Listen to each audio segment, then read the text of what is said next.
Goodness gracious, what is going on today? Weird stuff. Spooky. I guess it matches the topic though.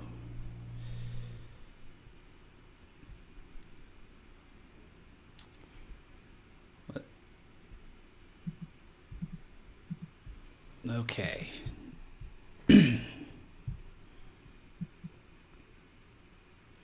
And we're live. What's going on, everybody? Welcome to VKH Live. Final day of our Labor Day weekend stream spectacular. I am your host, Jeff. And I apologize for the delay. Not really sure what's going on the interwebs right now. It could just be me, but I was tweeting with a friend and she was having issues too. Facebook like completely melted down to where I can't like even get in. Oh, I see my friend on Twitter's figured it out. It's Spynet. Spynet's hacking everything. And then I tweeted about it, just like, hey, can you guys get this link out? Just so some people know about the stream. And then we were going to promote this one, or just kind of like talk, like spread it around a bit after we recorded. But anyway, so it's not a huge deal. But and then like 5 minutes after I post that, like everything that I'm using that's connected to the internet starts like glitching out in every way imaginable. Like the software itself maybe freezes or crashes. The connection gets really weird. Data gets messed up. Like everything. And I had a lot of stuff like that, like I was in. So I saw like all these different parts of the internet, like just like freaking out. I'm like, oh God. I blame the Russians personally. That's my go-to.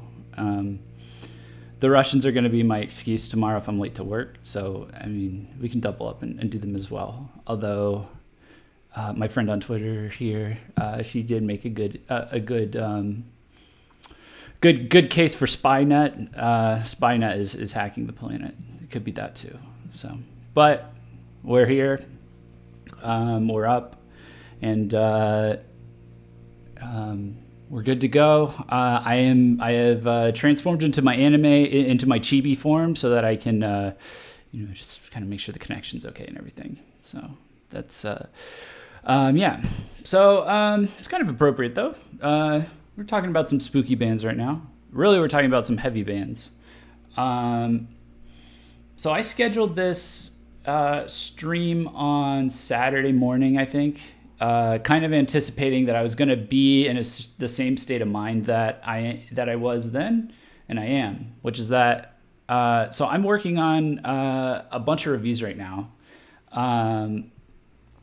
And they're all kind of for heavy bands. I did some for the lighter bands. We did a lot of content, like just like streams covering like a lot of the lighter bands. I wrote a review for LMC, and we did we're doing a listening party for LMC's new album tonight, by the way, shortly after this.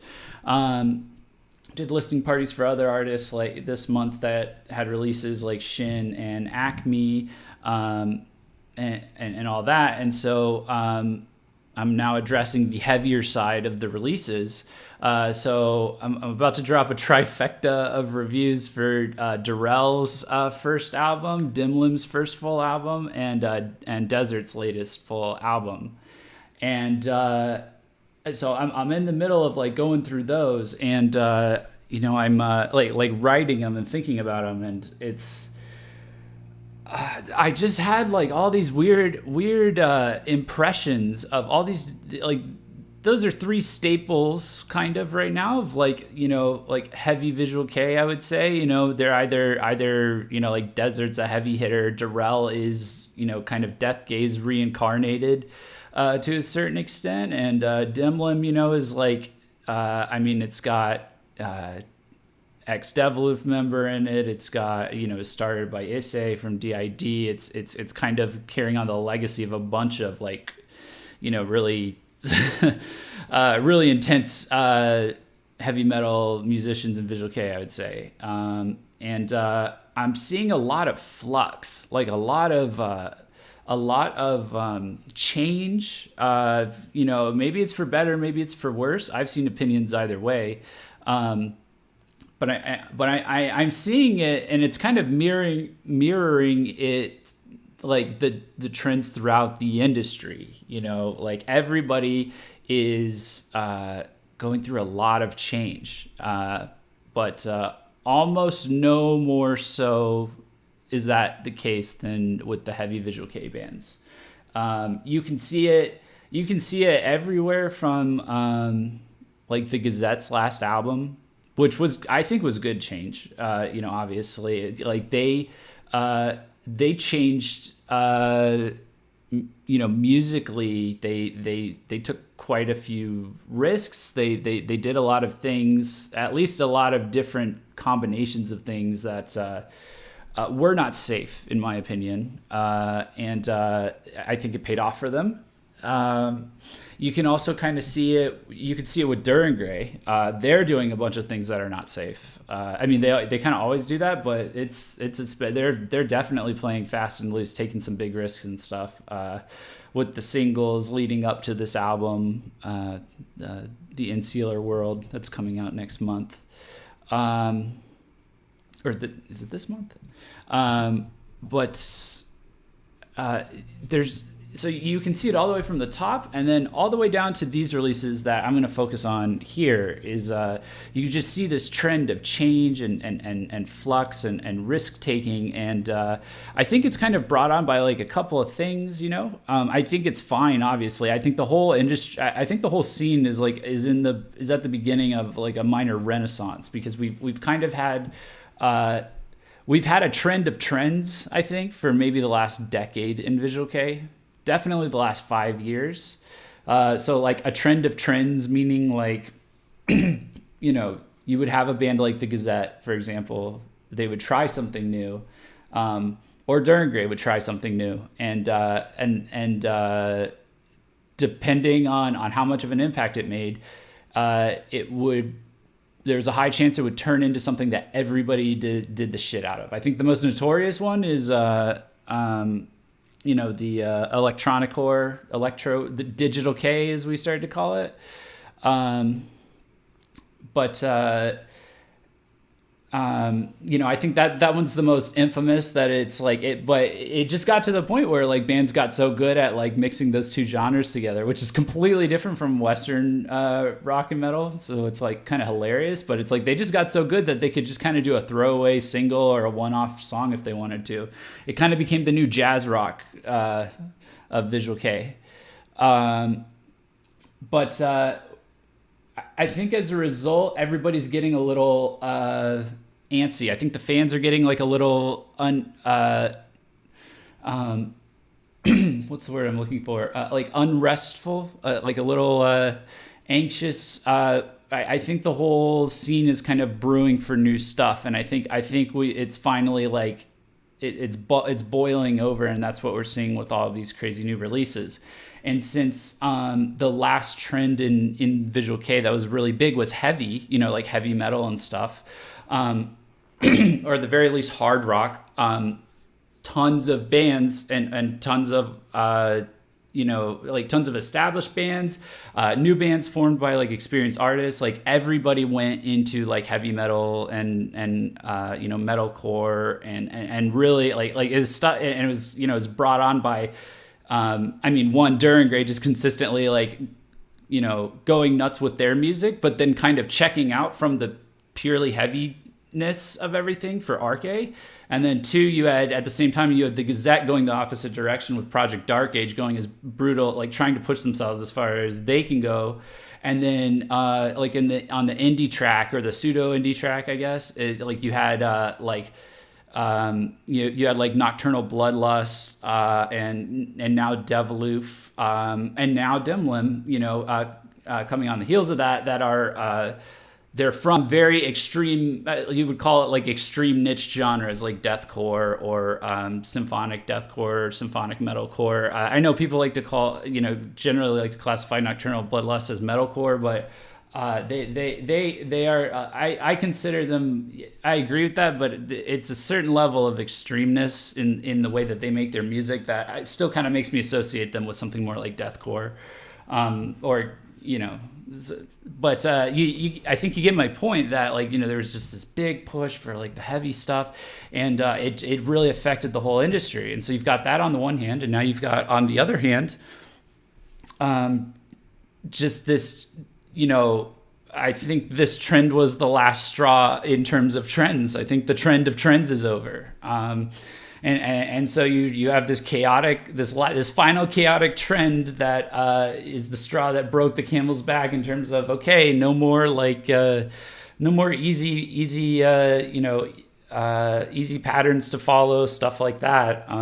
Everybody seems at the same time to just be reacting to this in one way or another. They're either going like fuck it and doing like as many different things as possible, or they're doubling down on their own style, or but I just see a lot of chaos, a lot of energy, and it's very exciting to watch. So that's kind of my overview for what I'm talking about here, and that's kind of where this came from, just like this stream of consciousness that kind of like sprung out as I was like reviewing these and listening to these albums, and being really taken aback by the the creative state of some of these bands. So I have a couple, I guess that's like my general opening thought behind this stream. I have a couple of characteristics of this that I'll talk about, and then I'm going to go into the bands in the title, and then I'm also, which are the bands that I'm reviewing, and then I'm also going to I'll go into a couple other bands, and if there's time, and any bands you want to bring up that you've noticed any sort of crazy flux or experimentation, things going right, things going wrong. Feel free to leave it in the chat. You're on the stream, and I'll also check it as well. Excuse me. So one of the first things that I noticed, that came with all these changes, with like just like this new state of being in flux in like the heavy v-kei, is that the heavy sound. You'll notice if you look at the screen capture that one of these things is not like the other. One of these things is totally not the same, at least on the surface visually. So that's kind of my first point, is that the hardcore sounds, the heavier sounds, like the actual music is starting to detach itself from the v-kei subcultures it's normally been exclusively relegated to. So that's why I have Acme in here. I know some of our regular viewers are pretty woke on Acme. You guys are caught up on what's going on. But if you're not familiar, Acme is the new band by two former members of Dive. The kind of the Danger Crew indie darling that made this really nice, well produced pop rock music, and it's very enjoyable even for someone like me that is very picky about his pop rock. But a lot of us were very sad when they left. Now they came back, and the drummer has started his own band, and the vocalist Chisa, and I believe the guitarist, the bassist, has started Acme. Let me look that up. Dive. Sorry, I want to get that right. Shogo. The guitarist Shogo and the vocalist Chisa. So that's Acme. They, I would consider pretty much as Osharike. And, I took it an extra step. We've been calling it here on the streams and on our podcasts and stuff. Even like in articles, I've been calling them Extra K, because of the way their indie music really started out. Which was just Oshari, like the Genki Osharike, which is like, that's what most Westerners think of when they think of Osharike, is like the bright, crazy colors and stuff. It's actually a subset of Osharike called Genki Osharike. Osharike itself just means trendy. Like that's what Oshari means. So it's anything with like a trendy, fashionable look. But it like, imagine like if you took like Genki Osharike and just like dialed it up to 1,000 and like matched all the crazy different looks with music that had the same amount of variety in genre. And that was like Acme for their first few releases, like just kind of going nuts, you know. Like Reiten Ichigram no Gosan's kind of like a similar thing. You know, if you need a comparison, but but like really, it's just like really crazy zany experimental Osharike. But then something very interesting started happening. They were pretty spread out, you know, before I started to see a trend in their sound, and it was they were spread out, like in terms of there's some light music. They weren't afraid to like get a little weird, get a little scary, and so they would get a little heavy in some of their songs, and then the PVs for those songs you'd see a little blood, and then they just like switch back to like glitter and you know melodic choruses, and so it's like all there to shock and awe you. But I picked this look because this look is from Rotten Orange, which I recommend looking up the PV for. This was where Acme started solidifying at least one aspect of their sound. And it was interesting because, you know, it's very obvious, like they're doing an Osharike style, you know, the look that you can see there. If I can, maybe I can pull up some clips from the PV. You know, it's very trendy. You know, they went in on like all the orange and black and stuff. But the sound itself is basically post-hardcore. You know, it's you know, kind of like you know, it's I don't know how else to describe it. It seems like actual post-hardcore music to me, which is like Pierce the Veil, I guess, or Sleeping with Sirens was like the big one, you know. And you know, there's like a bit of like a hardcore element to it, you know. There's like breakdowns and you know, Chisa's screaming. That was the first time I'd heard Chisa screaming like to any significant effect, you know, like in a verse. You know, it was you know, it was very surprising. And so like this is like and these guys have gained like a lot of momentum. You know, I think they're going to go on and they're going to be wildly successful, quite frankly. But what's interesting is they released their first full album. Their album is actually heavier than what I'm describing, I would say. Like it has songs that are heavier. Like they have like their opening track has a metalcore verse, I would say. Like a metalcore breakdown in the verse. Like but at the same time, they're going back and doing like catchier things as well, like Zesho Oka, which is the title track. You know, so and this isn't even the first example of this. I think the first example is Rave, who was like the latest Osharike band on PSC. PSC kind of seemed to be wanting to make like a ravey Sug 2.0 with them, but they actually ended up leaving PSC. And they went indie, and as soon as they went indie, like they got very heavy. They had like put out a single where they were playing with like what sounded like, you know, metalcore, post-hardcore. Wasn't entirely familiar that they were committed to it, or entirely sure that they were committed to it, but they put out a mini album, and it sounds like Osharike. Like that's the best way I could describe it. Like from the previews I've heard and the PV I've heard, and then the non-PV track they put out on their channel as well. So that's the big thing about before we even get into these bands is that like the bands you normally associate as like v-kei, you know, if you want to call it that, but like the heavy sound is detached from like the darker and the gloomier scenes, and I think that's as a result of you know, obviously like the latest trend being heavy metal. And I think someone in chat brought it up as well on one of our other streams. But, you know, metal is much more of an adjacent genre to like the core sounds of visual kei bands, like, or the average core sound, which is kind of like alt rock or hard rock. Like that was where it started, you know, and so metal's been able to kind of like slowly encroach on that. And so now, I would say melodic metal or alternative metal or even melodic metalcore, like that's become a very mainstream sound through bands like Arlequin or even Razor. So already we're looking at neo v-kei has been like very heavily influenced. But the fact that it's percolated, into like the Osharike subsets, like Genki Osharike. Viva Rush is a Genki Osharike band, very bright and vivid and creative spirit, and they tried like a heavier punk sound and pulled it off, quite well. We had a PV reaction on stream on this channel to it. And then like even like Kira Kirike, which is another sub-scene in Osharike, that's like Roy's, so bands like Roy's have been edging towards that for a long time.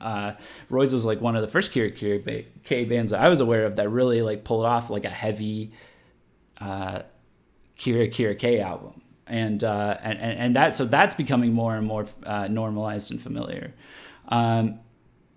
So I think it's just gonna have an interesting effect because for a really long time it's been possible for us to kind of you pick up on the personality of the of the band based on how they look, and you kind of get an idea for the sound to a certain degree. So it's like you look at a Nagoya K band, you kind of have an idea of what you're getting into. The makeup's toned down, but it's gloomy and it's dark. So there's a chance there's some kind of like metalcore band or like maybe just a hard rock band or something even lighter. But there's obviously going to be more of a focus on. There's less of a focus on the extravagant. So by default, it usually means more of a focus on the music, more technical stuff, you look at like the Iraguro stuff, it seems very obvious what you're getting into. It's like Marilyn Manson, mixed with Slipknot, mixed with, I don't know, like Nine Inch Nails at this point, like all kinds of crazy wild shit mixed with,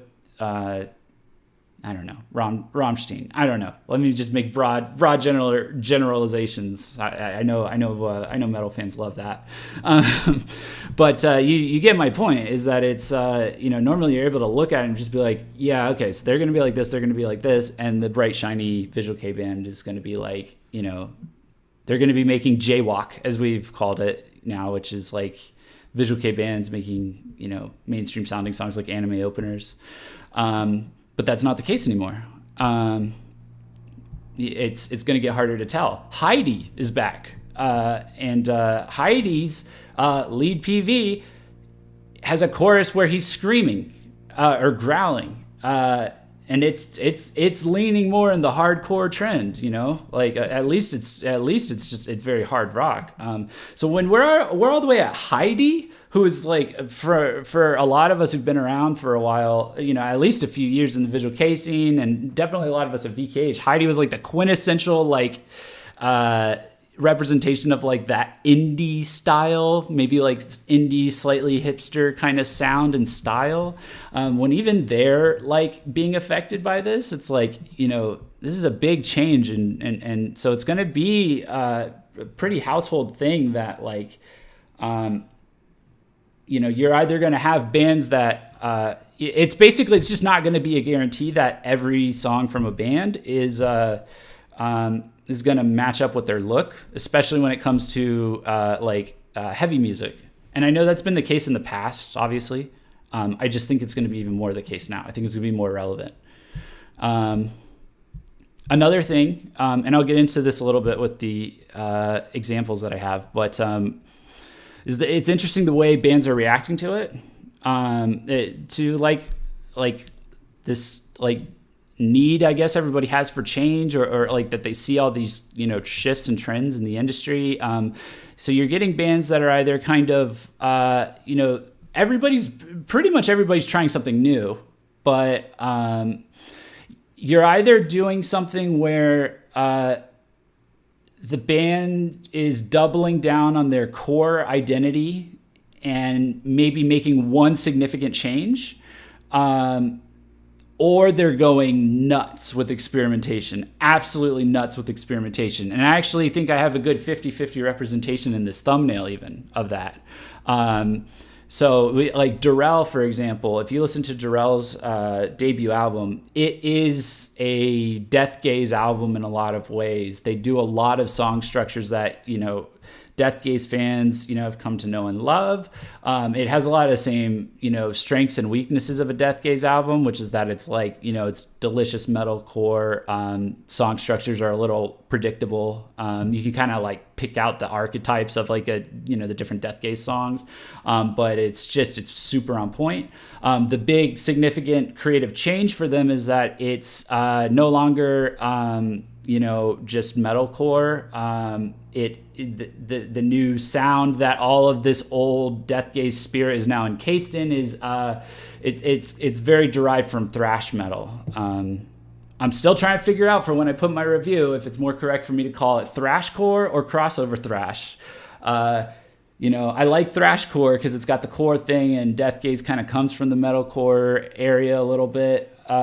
And that's kind of where they've always leaned the most, been the easiest to qualify them as. But apparently there's a big debate among, I don't know if it's 20 people, or just like a huge vocal minority, but I was digging into it, and it's like, they're playing songs that sound exactly the same to me, but I hear, everybody's arguing that it's like, this isn't thrashcore, this is crossover thrash. This isn't crossover thrash, this is thrashcore. So, sorry, that's a bit of an aside, but the main thing is it's like that thrash inspiration, but everything else is like pretty recognizable. So it's like, it's one quick shift. I think all their fans got on board with it immediately because they were like, thrash metal, that's new, it's different for for v-kei, on average. But like everything else is like, they're playing it safe. And that's fine because they made like one change and they focused on one change, and that worked out really well for them as a band. I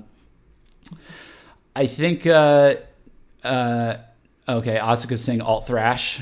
Alt thrash might be good. I think you're joking, but it might actually be a better descriptor. I'm going to have a rant tonight, by the way, about why progressive metal, why I hate that genre description. And it's going to be coming from the perspective of someone who covers v-kei music. So we could probably get into a discussion then about probably a need for better genre names just for the sake of our own sanity as v-kei fans, even J-metal fans. Because there's more distinctions to be drawn, I think, between bands, at least coming out of Japan. So that one's going to be fun. That one's just going to be a nice little vent. It's just, yeah. So the other example that I have in here of that, like picking one major change, is DEZERT. And DEZERT's like much less of a clear-cut case of that. So they have their album Today that's out. They did actually pick like one major change to do, and the rest of the album is kind of following their core personality and spirit. The thing is, it's quite a change that they, that they implemented in this album, which is that they kind of went from like doom to gloom is like the easiest way maybe I could describe it. DEZERT has always been a very wild band, very chaotic. But they also have like a huge range of like songs and styles that they do. So they can sound anything from like almost like an indie kind of old school Plastic Tree, all the way over to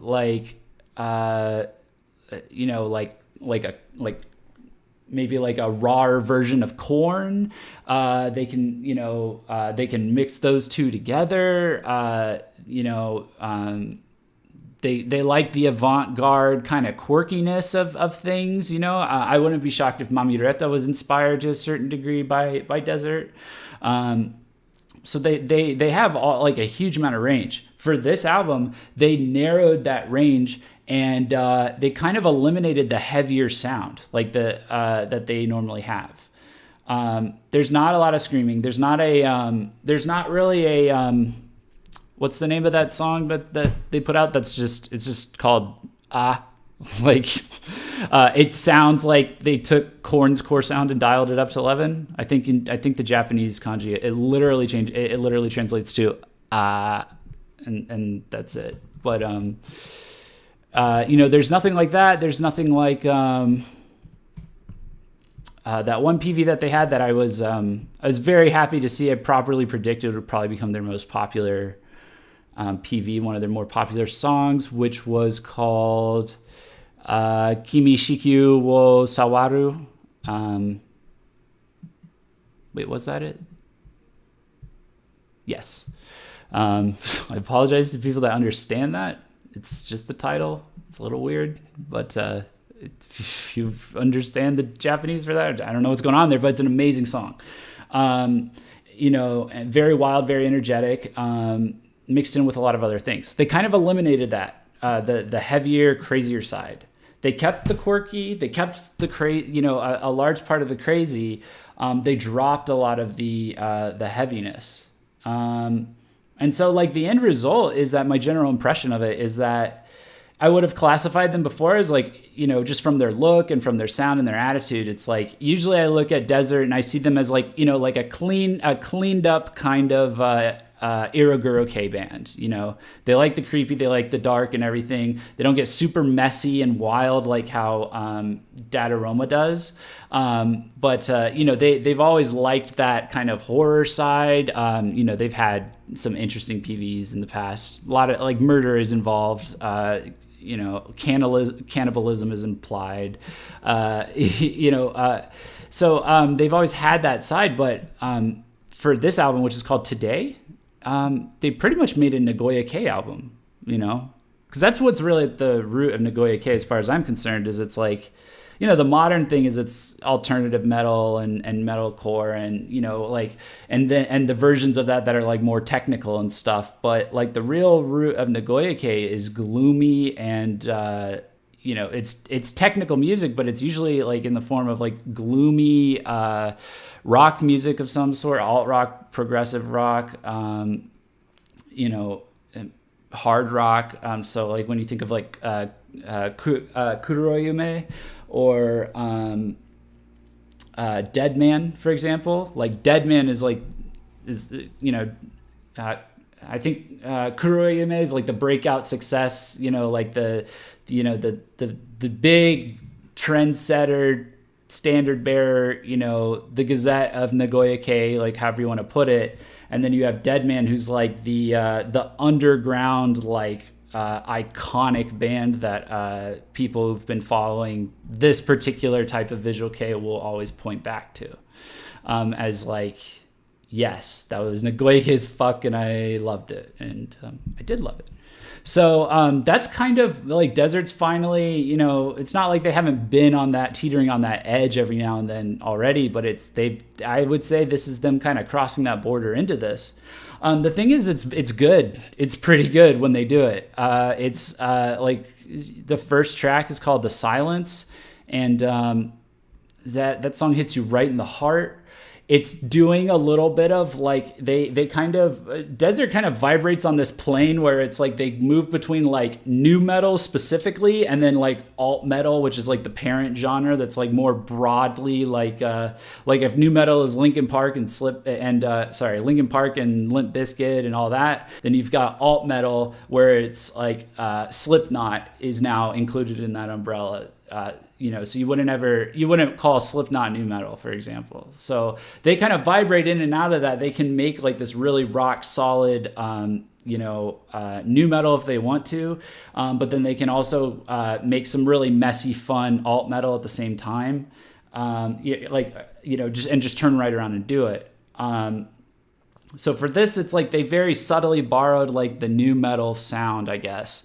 And that they use and inserted it, in at least in The Silence, for example. So and it's it's very emotional. It's a solid song. I would almost say I tweeted this at Winona last night. I think there's a direct homage, if you want to call it that, to Radiohead. I don't know if anyone's familiar with Creep by Radiohead. It's kind of like it's just a hugely iconic rock song.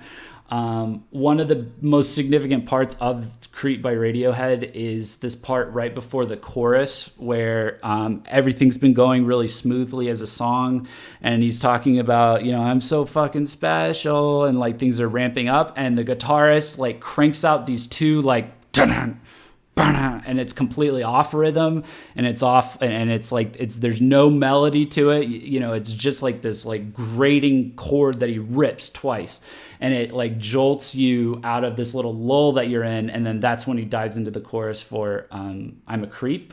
DEZERT kind of copies that exactly on that song, and or emulates it, like pretty well, because it's not like it's a similar sounding song outside of that, but I picked up on that because that's I like to learn like little musical history facts and stuff. That was one of the newer ones I learned, and I was like, oh my God, like that is exactly the tactic they used in Creep. It was off rhythm, it was clashing with the rest of the song, and then they powered into like a really impactful melodic chorus. So I would say like for certain songs on this album, like The Silence, the change was amazing. I would say for other tracks on their album though, that well, maybe I can get back to that a little bit. I'll dive into it a little bit more maybe. But I would say for other tracks, it was a little bit more hit and miss. My general point was that I was trying to summarize. It's like, okay, so they like go in a little bit, they either like, they commit to being creative in like one general style, or being creative in one new way, and then they just make that the overarching theme for whatever their next release is, or they go wild and crazy and experimental. So for DEZERT, it was like lightening up into gloomy,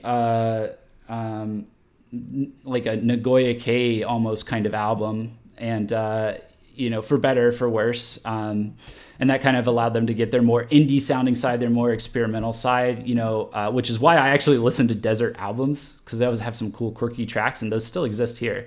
They were spotlighting a lot more of that, so they cut out like the heaviness to spotlight the rest of their creative kind of lighter side. And then Darrell was like, stick to the Death Gaze formula, but now it's alt thrash, if we want to call it alt thrash. And it's like one new thing, everything else you're familiar with and we already know you're on board with, and that's it. So now on the right side, by contrast, you have bands going fuck it and just going wild with experimentation. So we've got Acme went so wild with experimentation that they experimented their way into this stream, basically, because like if it wasn't for how many different things they were trying and mixing in, some of that was heavy stuff, so I wouldn't have like brought them up in this stream originally. At first glance, I don't think anybody would, for reasons I described earlier. It's like, oh, a Shire-K band, But Acme has just go watch my the live reaction stream I did, and you can read the live chat as they react to it, and then you can see me reacting, and I was completely caught off guard by this album. Because the title track is so the album's called Zesho Oka, and the title track and the PV track is like this really happy, hyper catchy. It's a brainworm, man. Like it'll get stuck in your head. So like a hyper catchy song that is like, they're already set up if they want. That could be an anime opening song kind of thing, But it's also got like a little bit of a punk undertone, and they have some Angara-K kind of influences with like traditional sounds, or at least traditional like scales done in synth form or something. So your first impression is it's like, oh god damn, like this is like hyper Oshari-K. Like, so they took extra K and they like they dialed it up to 11. Let me find that actually, so you can see what I mean. Like the glitter, the colors. I was like, you know what? It was a good thing I called the extra K thing, because they ultimately settled into fucking extra as hell, but then they made it work like so well as well. So they're mixing all these wild, bright, vivid colors. The song itself is very, very, if sound had a glitter visual effect to it, that's kind of the levels we're dealing with. So yeah, but the thing is, the rest of the album is it's anywhere between that and heavy, and like coming up on metalcore heavy. Like that's how it starts out. It's like this very like emotional pseudo metalcore. I don't know what you would call it. It's almost like old school emo music, from from the West. It's very impassioned. It's called Paradox. And then they have Zeshoka, and then they go right into Barizogon, which is like mixing with some EDM. Almost want to say there's some trap influences, and there's a trap beat. There's a little bit of a like a bubbling like EDM melody at parts in the verses that reminds me of Diplo. So, I'm just saying, trapcore, it's lurking around the corner, man. It's taken a little longer than we first predicted, but it's there.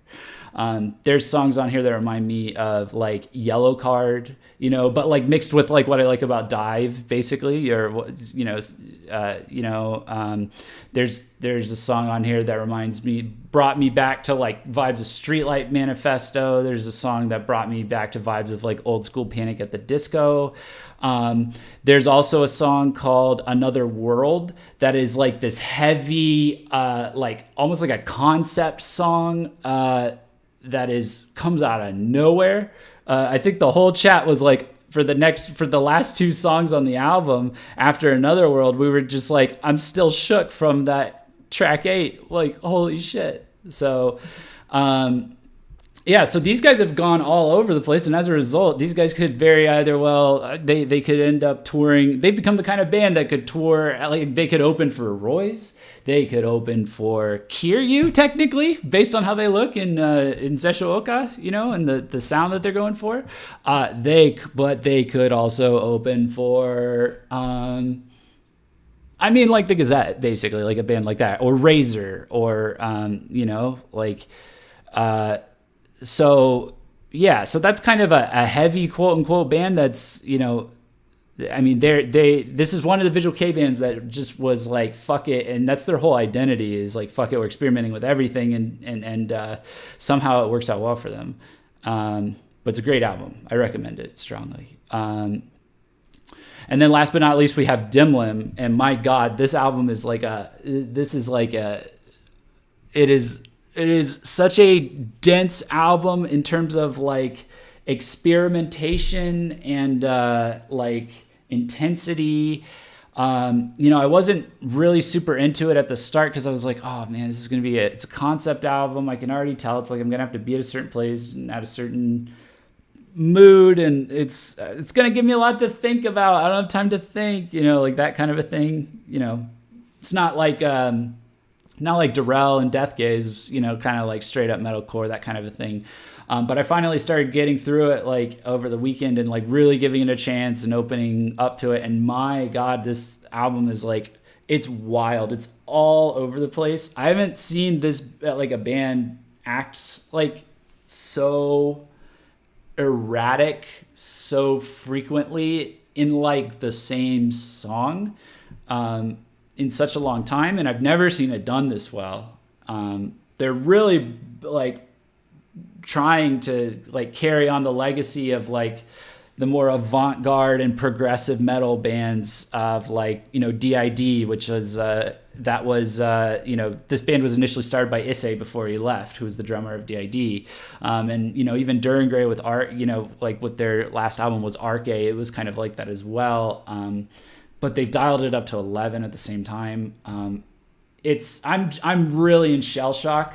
That's how my actually, as an aside, that's how my review of Dogma by the Gazette actually reads, is like I'm in shell shock. I don't actually give like a huge verdict in it because I was so like caught, out of left field, by the Gazette going so heavy, and like at the time I was just I was caught off guard, and so the whole like thing was me like doing my best to describe it and then just being like, holy shit, this is a lot to process.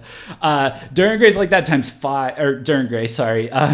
There's a Freudian slip there, but DIMLIM is like that times 5, man. And they are quite inspired by Duran Gray. I'd say the rough and clean vocal combination on this vocalist is it's the best I've seen in the heavy side since Kyo, I think. I don't know. Maybe I'm missing a couple close contenders, but these guys are gunning for that spot, So and it'll be interesting to see like how Duran Gray performs with this album, if they keep their if they continue to if they're able to pull off this album, like the last single that Duran Gray put out has us a little shaky. But this PV preview sounds nice. Then again, the PV preview is just of the chorus, and that happened to us with the last single, and we were just like really left wanting more from the verses. So, if we've just got like a wrong impression, and this album, by Duran Gray, it turns out to be really solid and epic. C'est la vie, business as usual. But if something happens and they fall off a bit on this album, DIMLIM is right there. They have all options on the table. They don't seem to care if they make a song that just would completely flop. In fact, I think they take like really dissonant or otherwise cringy levels of heavy experimentation, and they just jam it in there. It is the epitome of like an indie band just tripling down on like their experimentation and their wildness and their momentum. So if you want to see what like all-consuming experimentation looks like, it's this album, Che Dawara. Yeah, it's wild. And I still don't have all of my words together to describe it. Some of the songs, they come together really great, like Vanitas, which there's a PV out for. And I think that's going to be one of the most important songs, or PV songs, if you will, of the year. Because it is so triumphant in the way it experiments so boldly. And it's just an amazing song. I will say the rest of the album is not like that. It's not 13 tracks of like pure glorious triumphant success at taking these huge risks, but it's fascinating to listen to. So so that's about like I was trying to just use that as like a trend to describe the trend of like, it's either they're picking one thing and they're picking one new thing to try, and then they're committing to that, or they're doing fuck it and everything. But I kind of went into a lot of the bands in the process. So yeah, I don't know. What do you guys, feel free to let me know what you guys think about about these trends. I really do see a flux. I think the major bands, they really know what they're doing. They know how to handle change for the most part. Especially the heavier bands, and just all the Visual Kei bands in general, like on the major track, if they're to stay on the major track, then they need to not be afraid to change and not, be afraid to adapt and adjust. So, the Gazette obviously is doing fine. Duran Gray, I'm hoping, I'm optimistic we'll do fine, but I am cautiously optimistic. I've got a vibe, I've got a hunch. This has happened before to me, and I'm just a little iffy. An album digest is probably what I need to just kind of put my mind at ease. Just like a quick preview of each track, because the thing about Duran Gray post Arche is that they are so experimental that and that I don't really dare make any guesses about the album, even though there's promotional tracks or past single tracks that are that have been teased or put out in some form, that are going to be on the album. It's not a safe bet to take those and extrapolate it to the non-PV tracks and stuff like that are connecting all those tracks together. So it'll be interesting to see. But yeah, in general, like the major bands, like they have like a tough handle, pretty strong handle on it, that, in terms of experimentation and growth. So they're just doing a lot more of it. I guess they've just gotten good at it. The indie scene though, I'm seeing a lot of risk, man. I'm seeing a lot of bravery. I like it. I really appreciate it, as a listener. With DEZERT, I really thought like initially it was going to be like they lost their edge and this is like a weird, kind of sellout kind of album. And I think the two PV tracks that are on it came from a single that was released, and they kind of give that impression. One of them's called Ohio, which is a lyric PV, and it's kind of a knockoff of Happy Song by Bring Me the Horizon, which had come out, 6 months prior or something at the time. But done in like their own kind of gloomy style.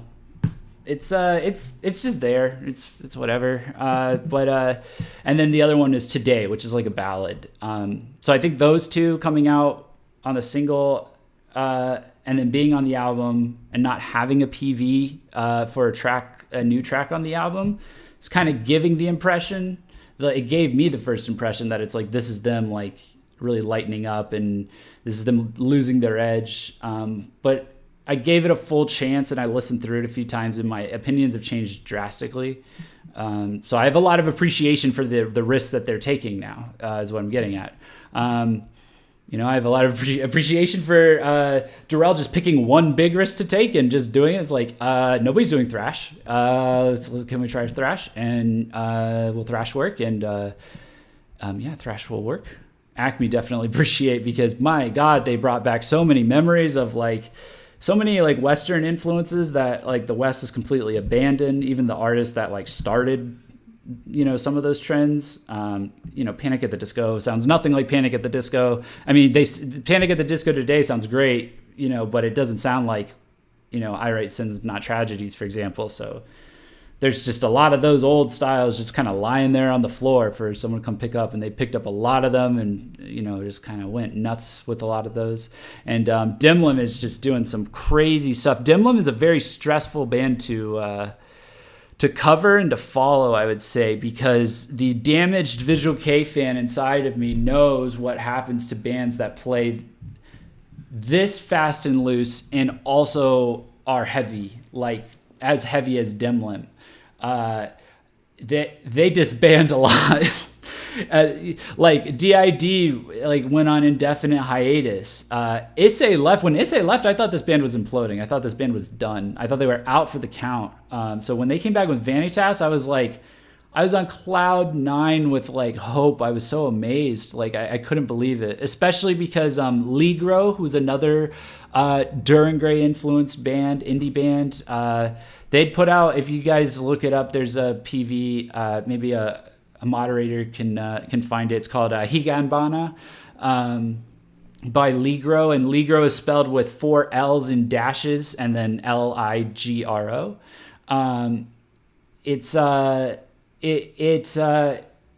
They were explicitly like inspired by v-kei, by Duran Gray, by their own admission or by their own like description.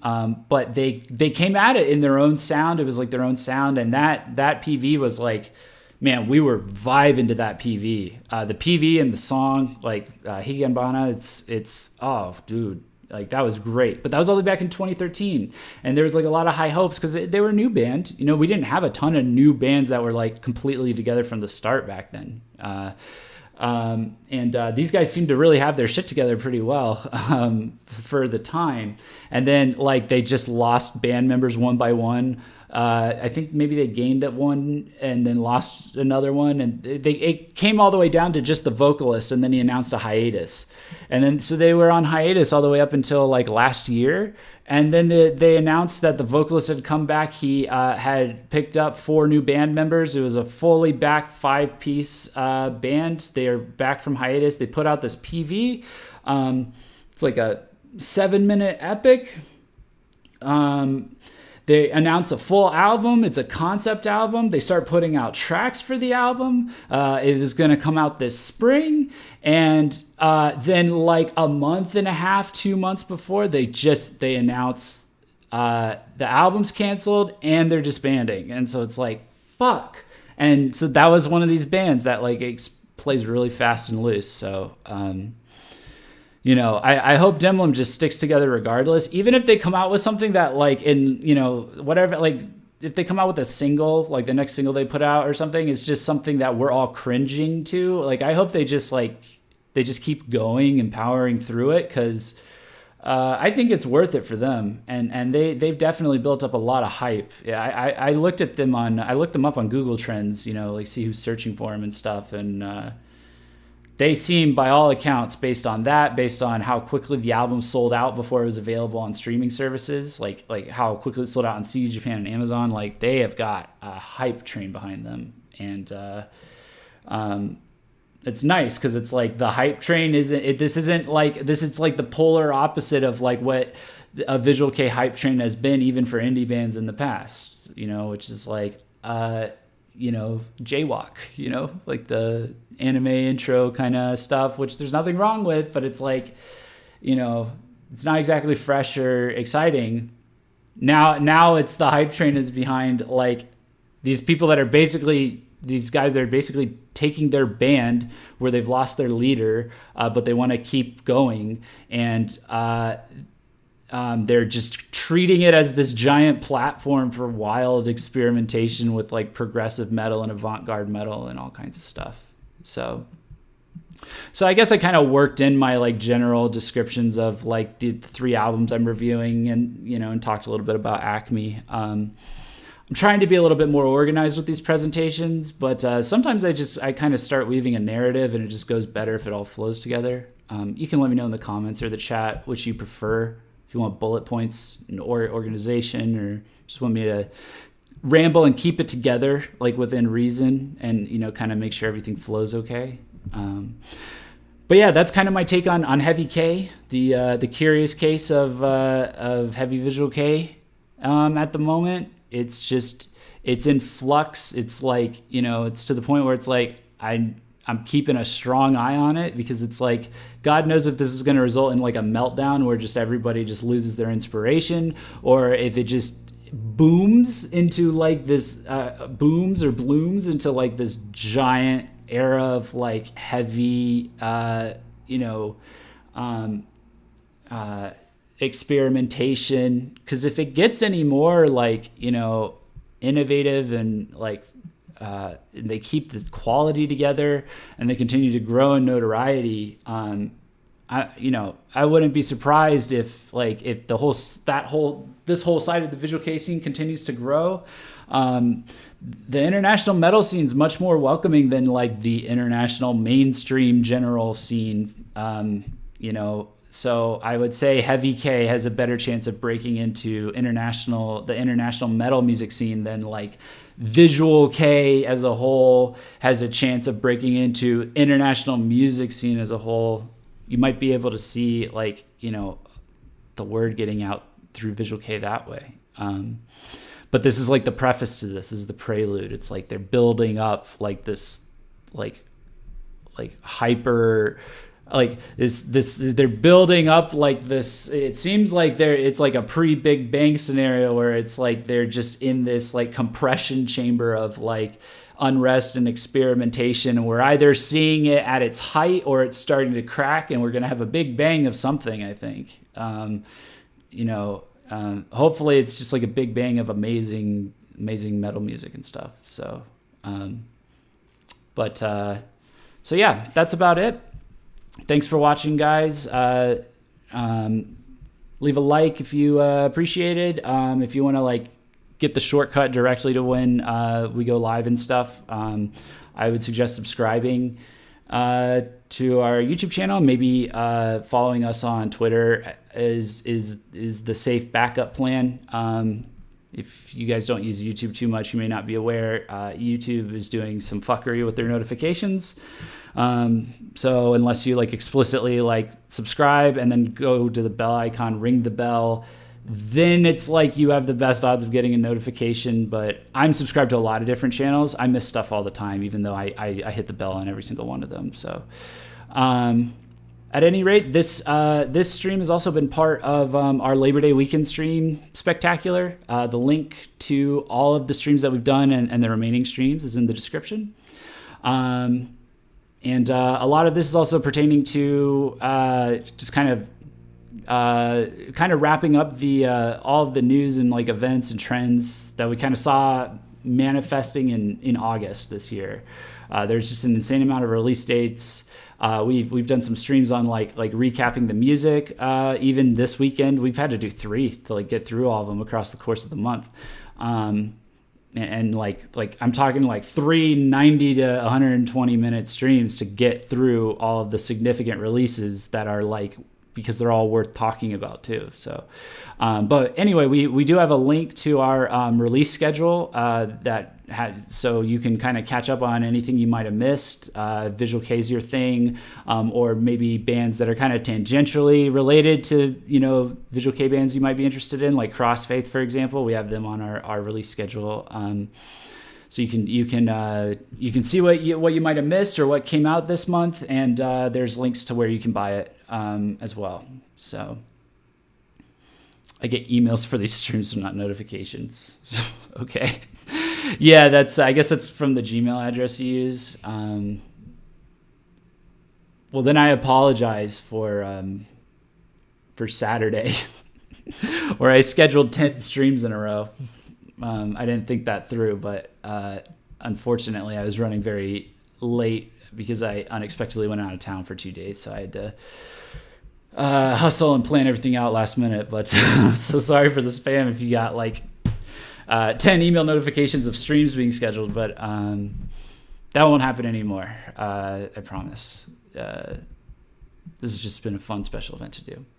All right, guys, in 15 minutes, we're going to be doing LMC listing party. And I will see you then for that. I strongly recommend showing up. It's fun. The LMC fans are fun. We're going to have the chat up as full screen as I can get it. And it's going to be like a listen along thing where I'm going to hit play and pause, and we're all going to listen together and just kind of hang out and goof off. And hopefully we can show off, just how much international LMC fans love LMC. So, all right, guys, with that, I will see you shortly. Peace.